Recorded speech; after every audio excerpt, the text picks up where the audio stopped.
Hello students, कैसे हो आप सभी। आज मैं आपके YouTube channel easy bio teach पर लेके आई हूँ ओडिशा स्टाफ सिलेक्शन कमीशन की तरफ से 6025 पोस्ट के ऊपर लिविंग ट्रेनिंग रिजर्व टीचर की रिक्रूटमेंट। ये जो हमारी रिक्रूटमेंट आई है वो 6025 पोस्ट पे आई है।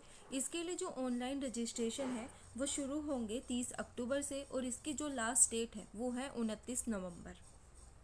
जो ऑनलाइन एप्लीकेशन फॉर्म है उसको हम कब तक सबमिट कर सकते हैं, उसको हम 30 अक्टूबर से 2 दिसंबर तक सबमिट कर सकते हैं।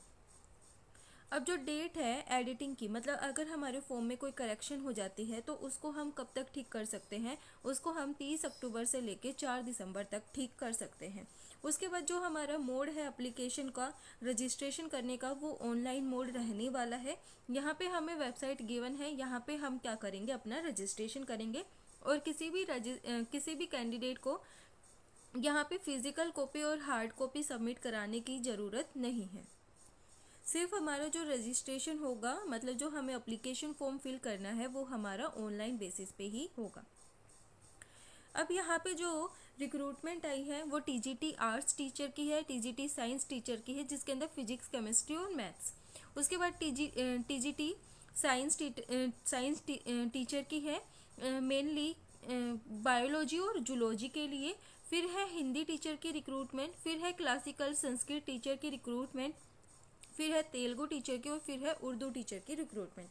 ये हमारी जो पोस्ट है वो ग्रुप बी की पोस्ट रहने वाली है और जो पे स्केल है हमारा वो क्या है, लेवल 9 की पोस्ट है और यहाँ पे हमें 35,400 रुपीज़ पर मंथ सैलरी हमारी रहने वाली है। ग्रुप सी की जो हमारी पोस्ट है वो है फिजिकल एजुकेशन टीचर की। यहाँ पे जो हमारा लेवल है वो 8 है और जो हमारी पर मंथ सैलरी है वो 29,200 रुपये रहने वाली है, मतलब 29,200 रुपीज़ हमारी पर मंथ सैलरी रहने वाली है। अब यहाँ पे कुछ इम्पोर्टेंट चीज़ें बताई गई हैं। जो कैंडिडेट हैं जब अप्लाई करते हैं तो उन्हें अपनी वैलिड ईमेल आईडी और मोबाइल आईडी को ही वहाँ पे डालना है, क्योंकि उसके थ्रू क्योंकि जो भी जैसे कि जो भी इम्पोर्टेंट नोटिफिकेशन है वो सिर्फ हमें हमारी मोबाइल नंबर और ईमेल आईडी से ही क्या पता चलेंगे। तो जो हमारी ईमेल आईडी और फ़ोन नंबर है वो क्या होनी चाहिए, वैलिड होनी चाहिए। और इसके लिए जो एज लिमिट है वो 21 ईयर्स तो मिनिमम है और 38 ईयर्स क्या है, मैक्सिमम एज ईयर्स हैं। मैक्सिमम एज हमारी क्या है, 38 ईयर्स है और इसकी गणना किसके हिसाब से होगी, 1 जनवरी 2024 के हिसाब से इसकी गणना की जाएगी। अब उसके बाद है यहाँ पे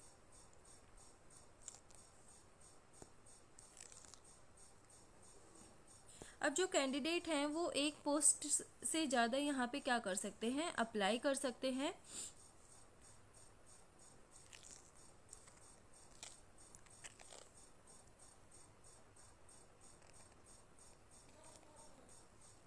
अब हम देखते हैं पोस्ट वाइज और कैटेगरी वाइज हमारी वैकेंसीज। सबसे पहले जो टीजीटी आर्ट्स हैं उसकी 993 वैकेंसी हैं, मतलब 993 वैकेंसीज हैं। यहाँ पे हमारी जो फीमेल है उसके लिए जो कैटेगरी फीमेल के लिए यहाँ पे जो वैकेंसीज हैं यूआर कैटेगरी में वो है 328 वैकेंसीज।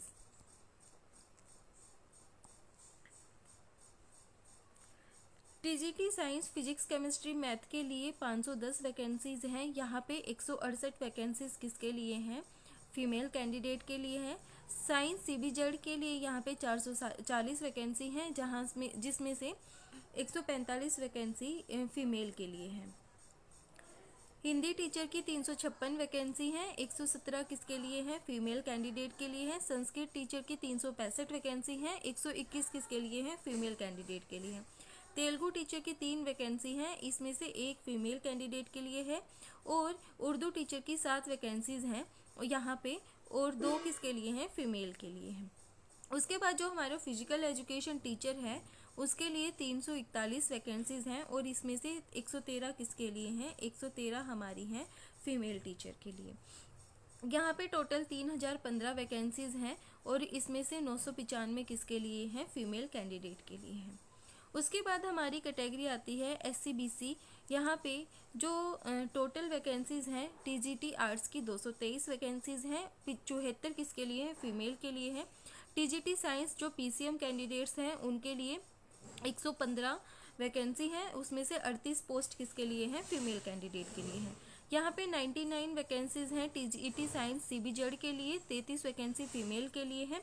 हिंदी टीचर के लिए टोटल 80 वैकेंसीज़ हैं और यहाँ पे 27 किसके लिए हैं, फीमेल कैंडिडेट के लिए हैं। संस्कृत टीचर की 82 वैकेंसीज़ हैं और यहाँ पे 27 किसके लिए हैं, फीमेल के लिए हैं। तेलुगु टीचर की 1 वैकेंसी है और फीमेल के लिए कोई भी यहाँ पे वैकेंसी नहीं है। उर्दू टीचर की 2 वैकेंसी हैं लेकिन फीमेल के लिए कोई वैकेंसी नहीं है। फिजिकल एजुकेशन टीचर की 76 वैकेंसीज़ हैं टोटल, यहाँ पे इनमें से 25 किसके लिए हैं, फीमेल के लिए है।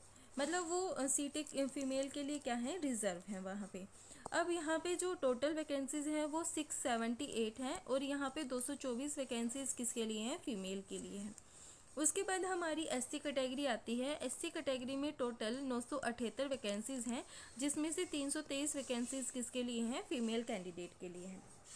उसके बाद आती है हमारी एसटी कैटेगरी। एसटी कैटेगरी में टोटल 1354 वैकेंसीज़ हैं जिसमें से 446 किसके लिए हैं, 446 वैकेंसीज़ हमारी हैं फीमेल के लिए। अब हमारी जो ग्रैंड टोटल है, इन सभी का जो टोटल है वो कितना है, 6025 हमारी वैकेंसीज़ आई हैं टोटल, उनमें से 1988 वैकेंसीज़ किसके लिए हैं, फीमेल कैंडिडेट के लिए है। यहाँ पे कैटेगरी वाइज सभी के लिए बताया गया है किस कैटेगरी में कितनी वैकेंसीज आई हैं, तो ये आप अच्छे से देख लेना। मैंने सिर्फ एक इसका आपको ओवरव्यू दिया है किस कैटेगरी में कितने वैकेंसीज आई हैं और किस सब्जेक्ट से कितनी वैकेंसीज आई हैं। इसके बाद हम देखते हैं जो पीडब्ल्यूडी कैंडिडेट्स हैं और एक्स सर्विसमैन हैं और स्पोर्ट्स पर्सन हैं उनके लिए कितनी वैकेंसीज हैं। तो जो टीजीटी आर्ट्स हैं वहाँ पे पीडब्ल्यूडी कैंडिडेट्स के लिए 79 वैकेंसीज़ हैं जिनमें वुमेन के लिए 27 वैकेंसी है और एक्स सर्विसमैन के लिए 60 वैकेंसी हैं। जो स्पोर्ट्स पर्सन हैं उनकी 20 वैकेंसीज़ हैं और जो वुमेन हैं उनके लिए 7 वैकेंसीज़ हैं। तो टोटल जो पीडब्ल्यूडी कैंडिडेट्स हैं उनकी यहाँ पे 213 वैकेंसीज़ हैं और जो वुमेन है उनकी कितनी है, 70 वैकेंसीज़ यहाँ पे आई हैं। एक्स सर्विसमैन की यहाँ पे 180 वैकेंसीज़ हैं और जो स्पोर्ट्स पर्सन है उनकी यहाँ पे टोटल 60 वैकेंसीज़ हैं और उनमें वुमेन के लिए 20 वैकेंसीज़ हमारे पास आई हैं।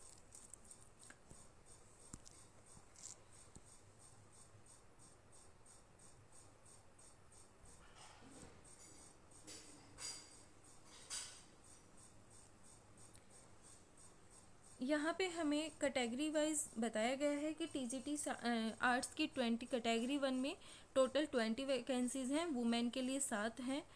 कैटेगरी 2 में टोटल 20 वैकेंसी हैं, वुमेन के लिए 7 वैकेंसीज़ हैं। यहाँ पे ये हमें बताया गया है टोटल जो हमारी वैकेंसीज़ आई हैं वो कितनी है, 213 वैकेंसीज़ वुमेन के लिए यहाँ पे है।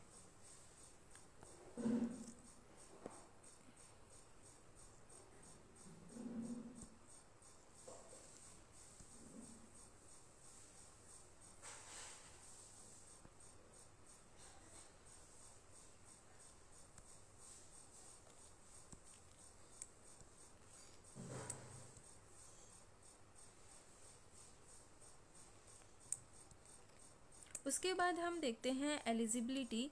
यहाँ पे जो पर्सन है वो कहाँ का होना चाहिए, इंडिया का होना चाहिए। अच्छा कैरेक्टर, मतलब उनकी कैरेक्टर सर्टिफिकेट्स वगैरह उनके पास होनी चाहिए। गुड कैरेक्टर होना चाहिए। साउंड हेल्थ, अच्छी हेल्थ होनी चाहिए उनकी। Good physique and free from organic debts और बॉडी इन्फॉर्मिटी, मतलब उनके अंदर कोई भी डिसऑर्डर नहीं होना चाहिए, मतलब वो अच्छे क्या होने चाहिए, अच्छे से होने चाहिए। ये यहाँ पे उन्होंने क्या बोला है, एलिजिबिलिटी क्राइटेरिया के अंदर कैंडिडेट्स के बारे में बताया गया है। If married must not have more than one spouse living, be able to read and write Odia with any of the following qualification. जैसे कोई भी कैंडिडेट है किसी भी स्टेट का है लेकिन उसको क्या आनी चाहिए, वहाँ पे ओडिया आनी ही चाहिए, वो लिख भी सके और उसको पढ़ भी सके।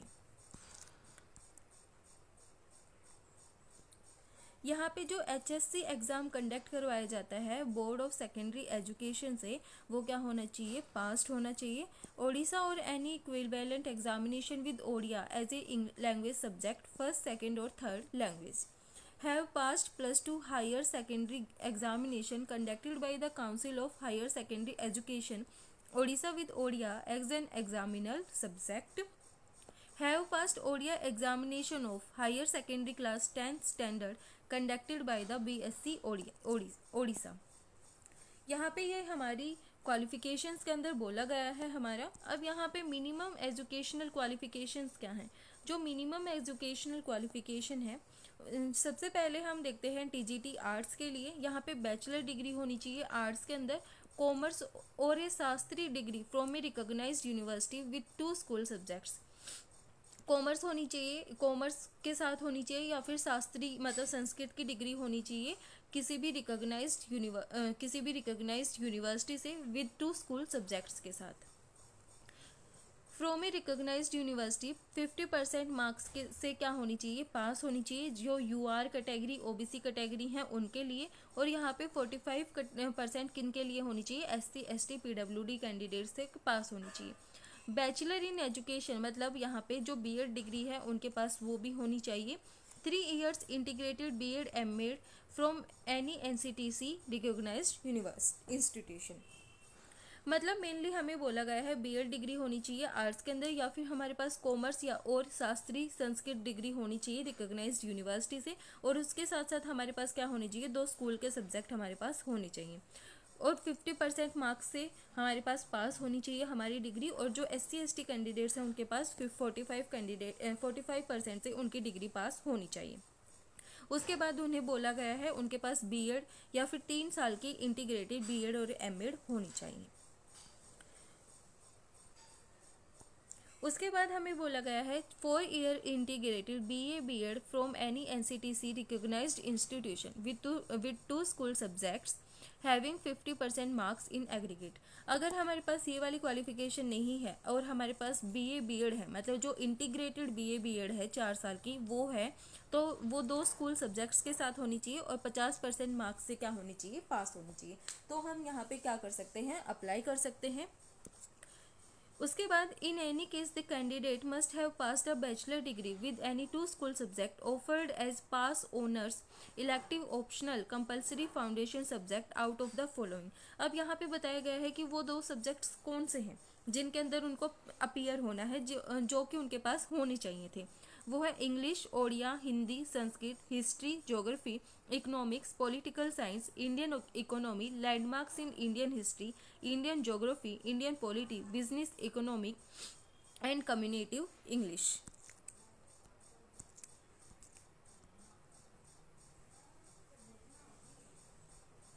फिर हमारा आता है यहाँ पे PGT साइंस PCM और CBZ के लिए। यहाँ पे बैचलर डिग्री होनी चाहिए साइंस के अंदर, BTech BE होनी चाहिए विद 2 स्कूल सब्जेक्ट्स से किसी भी रिकॉग्नाइज्ड यूनिवर्सिटी से, और 50% के साथ वो क्या होनी चाहिए, पास होनी चाहिए। या फिर हमारे पास बैचलर होनी चाहिए, बैचलर इन एजुकेशन BEd होनी चाहिए। तो हम यहाँ पे क्या कर सकते हैं, अप्लाई कर सकते हैं। या फिर हमारे पास BSc BEd है 4 साल की इंटीग्रेटेड 2 स्कूल सब्जेक्ट्स के साथ 50% मार्क्स के साथ, तो हम यहाँ पे क्या कर सकते हैं, अप्लाई कर सकते हैं। अब यहाँ पे जो सब्जेक्ट्स बताए गए हैं 2 स्कूल सब्जेक्ट्स, तो जो ट्रेन ग्रेजुएट टीचर हैं PCM के साथ उनके पास क्या होनी चाहिए, फिजिक्स, केमिस्ट्री, मैथमेटिक्स होनी चाहिए। और जो CBZ वाले हैं उनके लिए chemistry, botany, zoology, biology, biotechnology और लाइफ साइंस होनी चाहिए। फिर है तेलुगु टीचर की रिक्रूटमेंट। तेलुगु टीचर के अंदर जहाँ पे बैचलर डिग्री होनी चाहिए आर्ट्स में, having Telugu as a subject with minimum 50% marks in aggregates. Arts के अंदर डिग्री होनी चाहिए बैचलर की, और उनके पास तेलुगु एज ए सब्जेक्ट होना चाहिए, मिनिमम 50% मार्क्स के साथ उनके पास क्या होनी चाहिए, डिग्री होनी चाहिए। या फिर तेलुगु BEd होनी चाहिए किसी भी रिकॉग्नाइज्ड इंस्टीट्यूशन से। क्लासिकल के अंदर बैचलर डिग्री होनी चाहिए संस्कृत में as one of the elective optional subject. जो संस्कृत टीचर है उनके पास ऑनर्स पास सब्जेक्ट होना चाहिए रिकॉग्नाइज्ड यूनिवर्सिटी से, मिनिमम 50% मार्क्स के साथ इन एग्रीगेट्स। शिक्षा Shastri A course prescribed by NCTC from a recognized university institution, B.Ed from by any NCTC institution. यहाँ पे शास्त्री होनी चाहिए संस्कृत में मिनिमम 50% मार्क्स के साथ किसी भी रिकॉग्नाइज्ड यूनिवर्सिटी से। उसके बाद जो शिक्षा शास्त्री है, course prescribed by NCTE from a recognised university institution, B.Ed from any NCTE recognised institute. अब हमारे यहाँ पे आती है नेक्स्ट हिंदी टीचर की वैकेंसी। यहाँ पे हमारे पास क्या होनी चाहिए, बैचलर डिग्री होनी चाहिए हिंदी के साथ as one of the elective optional honour subject pass subject from a recognised university, minimum 50% marks के साथ हमारे पास क्या होनी चाहिए, बैचलर डिग्री होनी चाहिए विद हिंदी। तो हम यहाँ पे क्या कर सकते हैं, अप्लाई कर सकते हैं। उसके बाद हमें बोला गया है one of the following training qualification, Hindi शिक्षा प्रांगत फ्रॉम केंद्रीय हिंदी संस्थान आगरा। यहाँ पे ये हमें बोला गया है, या फिर हमारे पास क्या हो, B.Ed हो हिंदी सब्जेक्ट के अंदर, तो भी हम यहाँ पे क्या कर सकते हैं, अप्लाई कर सकते हैं। B.Ed from NCTE recognised institution, तो हम यहाँ पे क्या कर सकते हैं, अप्लाई कर सकते हैं। उसके बाद हमें बोला है जो बैचलर डिग्री है वो किसी भी रिकॉग्नाइज्ड यूनिवर्सिटी से हो मिनिमम 50% मार्क्स के साथ, तो हम यहाँ पे क्या कर सकते हैं, अप्लाई कर सकते हैं। और जो SC ST कैंडिडेट्स हैं उनको यहाँ पे 45% मार्क्स की ज़रूरत है। उसके बाद कुछ एक हमें फॉलोइंग क्वालिफिकेशंस के बारे में बताया गया है, राष्ट्रभाषा रत्ना फ्रॉम राष्ट्रभाषा प्रचार समिति वादरा, शास्त्रीय हिंदी फ्रॉम ओडिशा राष्ट्रभाषा परिषद पुरी, स्नातक फ्रॉम हिंदी शिक्षा समिति ओडिशा कुटक, तो हम यहाँ पे क्या कर सकते हैं, अप्लाई कर सकते हैं। उसके बाद जो ट्रेनिंग क्वालिफिकेशन है वो बोली गई है हिंदी शिक्षा प्रांगत फ्रॉम केंद्रीय हिंदी संस्थान आगरा, या फिर हमारे पास क्या हो, B.Ed हो किसी भी रिकॉग्नाइज्ड यूनिवर्सिटी से, तो हम यहाँ पे क्या कर सकते हैं, अप्लाई कर सकते हैं। उसके बाद हमारा उर्दू टीचर का है, यहाँ पे जो एलिम फैजिल है वो 50% मार्क्स के साथ क्या होनी चाहिए, हमारे पास उसकी डिग्री होनी चाहिए, तो हम यहाँ पे क्या कर सकते हैं, अप्लाई कर सकते हैं। या फिर हमारे पास B.Ed हो या फिर उर्दू B.Ed हो, तो हम यहाँ पे क्या कर सकते हैं, अप्लाई कर सकते हैं। फिर हमारे पास आता है फिजिकल एजुकेशन टीचर, यहाँ पे +2 और इसके इक्विवेलेंट जो एग्जामिनेशन है वो पास होना चाहिए किसी भी रिकॉग्नाइज्ड यूनिवर्सिटी से, तो हम यहाँ पे क्या कर सकते हैं, अप्लाई कर सकते हैं। जैसे हमारे पास होना चाहिए CPED, DPED, BPED और MPED, तो हम यहाँ पे क्या कर सकते हैं, अप्लाई कर सकते हैं। उसके बाद हमें बोला गया है यहाँ पे जो एज क्राइटेरिया है वो अभी हमने देखा 20 साल से कम नहीं होना चाहिए और 38 ईयर्स से ज़्यादा नहीं होनी चाहिए, और जो गणना है वो 1/1/2024 के हिसाब से यहाँ पे होगी। उसके बाद हमें पेपर पैटर्न बताया गया है, जो पेपर है वो 3 स्टेजेस के अंदर होगा। सबसे पहला हमारा होगा प्री पेपर, यहाँ पे हमसे MCQ टाइप क्वेश्चन पूछे जाएंगे। एक पेपर है 100 मार्क्स का होगा और ये क्वालिफाइंग इन नेचर है। स्टेज 2 के अंदर हमारा मेन रिटन एग्जामिनेशन होगा, यहाँ पे भी ऑब्जेक्टिव टाइप क्वेश्चंस आएंगे, MCQ बेस्ड क्वेश्चन हमारे रहेंगे। अब यहाँ पे एक पेपर होगा डिफरेंट पोस्ट के लिए, डिफरेंट पेपर यहाँ पे होगा 150 मार्क्स हमारा यहाँ पे क्या रहेगा, 150 मार्क्स का हमारा पेपर रहेगा। अगर यहाँ पे जो कैंडिडेट हैं इस एग्ज़ाम को पास कर लेते हैं तो उसके बाद उनका क्या होगा, सर्टिफिकेट वेरिफिकेशन होगा, जो कि हमारा स्टेज 3 के अंदर होगा। यहाँ पे नेगेटिव मार्किंग प्रेजेंट है 0.25 मार्क्स की यहाँ पे नेगेटिव मार्किंग परसेंट है, और जो क्वेश्चन हमारा रॉन्ग होगा उसके लिए हमारे यहाँ पे कितने होगा, 1 मार्क्स क्या होंगे। जो क्वेश्चन हम अटेम्प्ट ही नहीं करेंगे उसके तो जैसे हमें मार्क्स ही नहीं मिलेंगे, लेकिन यहाँ पे जो नेगेटिव मार्किंग है वो 0.25 मार्क्स की हमारी रहने वाली है।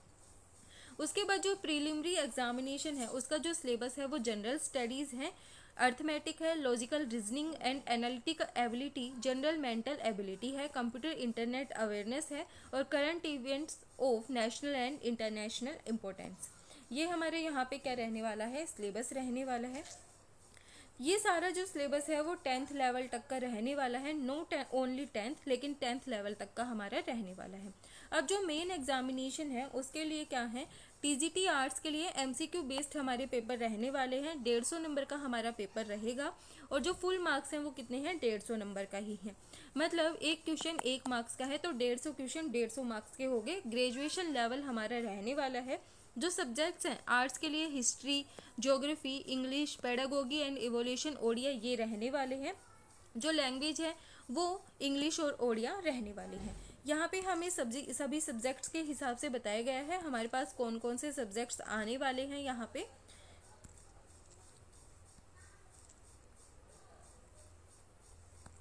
ये थी हमारी कंप्लीट इन्फॉर्मेशन जो कि उड़ीसा की तरफ से आई है, रिक्रूटमेंट हमारी लिविंग टीचर की। वीडियो पसंद आए तो लाइक शेयर एंड सब्सक्राइब जरूर करना। Thank you.